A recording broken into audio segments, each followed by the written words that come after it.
Alex, you look tired today. Are you okay? Tired? Julia, I've had the worst day. The worst day? What happened? How much time do we have?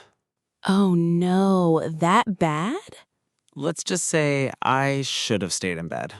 Okay, and now I need to hear this story. You're gonna regret asking. And this is actually perfect for today's episode. Welcome to day 2 of our 30-day English podcast challenge here at English Blueprint.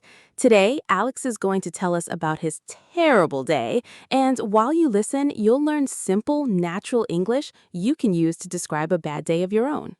And don't worry if you're a beginner. Just listen, follow the story, and enjoy it. You don't need to understand every single word. And if you want to take your English further, English Blueprint offers complete English courses with structured lessons, real practice, and step-by-step learning. You'll find all the details below. Okay, are you ready for my disaster? Absolutely. Start from the beginning. Well, everything started with my alarm. Again? This time, it wasn't my fault. Not your fault. Okay, explain. My alarm didn't ring. I usually wake up at 6:30, but when I opened my eyes, it was 7:45. 7:45? Exactly. I jumped out of bed and started running around the room. I was already late. Let me guess. No breakfast? No breakfast, no shower, no peaceful morning, nothing. Sounds wonderful. I brushed my teeth, got dressed as fast as I could, and ran to the kitchen. I thought, at least I can make some coffee. I don't like where this is going. I made my coffee, took one sip, and spilled it all over my white shirt. No. Why are you laughing? I was standing there looking at my shirt like, seriously, today? I'm sorry. So what did you do? I ran back to my room, changed my shirt, grabbed my bag, and rushed out of the house. Okay, finally. Oh, Julia, don't say finally, Why? because the day had only just started. Okay, you're out of the house. What happened next? I got in my car and started driving to work. And of course, there was terrible traffic. Of course there was. Cars everywhere. Nobody was moving. I kept looking at the time thinking, come on, come on. How late were you? At that point, about 20 minutes. Well, it could be worse. It became worse. Of course it did. I wanted to call someone at work and tell them I was late. So I reached into my pocket. And? No phone. You forgot your phone? On my bed. I remembered exactly where it was. Please tell me you didn't go back. I went back. Alex! I needed my phone. So I drove home, ran upstairs, grabbed it, and left again. So now you're very late. Very late, very hungry, and still thinking about the coffee I never got to drink.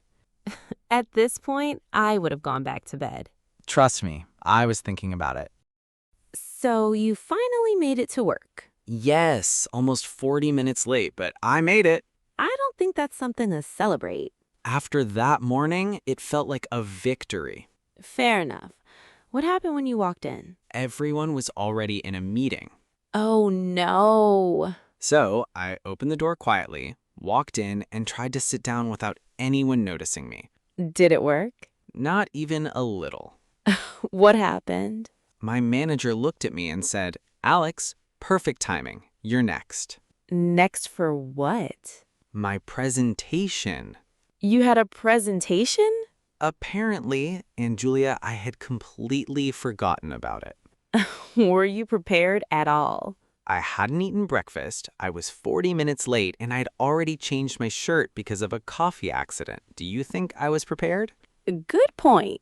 But somehow I survived. The presentation wasn't perfect, but it wasn't terrible either. See? Something finally went right. Juliet, we've already learned not to say things like that today. Okay, I won't say it. So what happened after the meeting? Honestly, things got a little better. I finished some work, answered my emails, and finally had lunch. Finally, some food. What did you have? A chicken sandwich, and after skipping breakfast, it tasted like the best sandwich in the world. I can imagine. The afternoon was actually pretty normal. I had another meeting, finished a few tasks, and around 5:30, I packed my things and left. So the bad day was finally over. Julia, Oh, sorry. I did it again. I walked to my car, opened the door, sat down, and thought, I just want to go home, eat dinner, and forget about today. And then? A short pause, disbelief.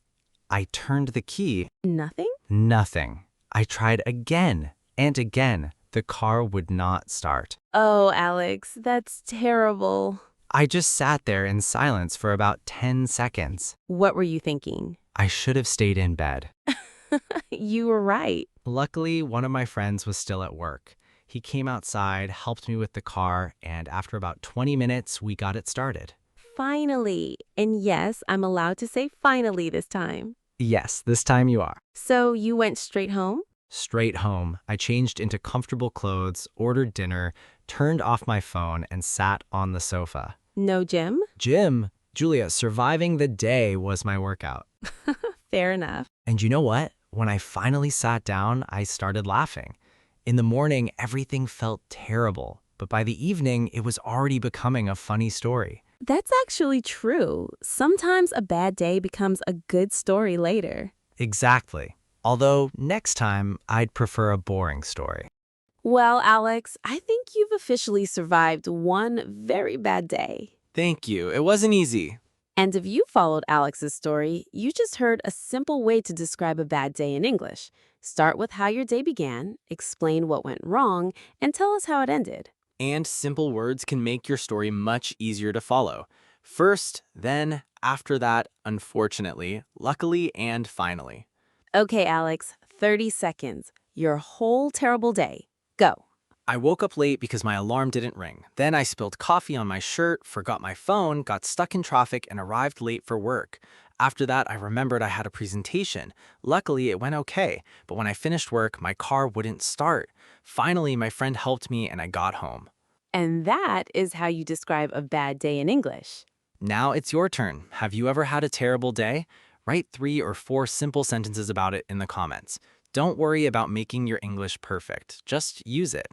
And if you want to take your English beyond these daily podcasts, English Blueprint offers complete English learning programs with structured lessons, speaking practice, and a clear step-by-step path to help you use English confidently in real life.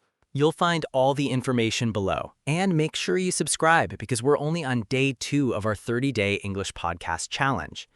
Keep showing up every day. Listen, practice, and give yourself 30 days of consistent English. And hopefully tomorrow's episode will be less painful for me. I wouldn't be so sure. Wait, what are we doing tomorrow? You'll find out. Why do I suddenly have a bad feeling about this?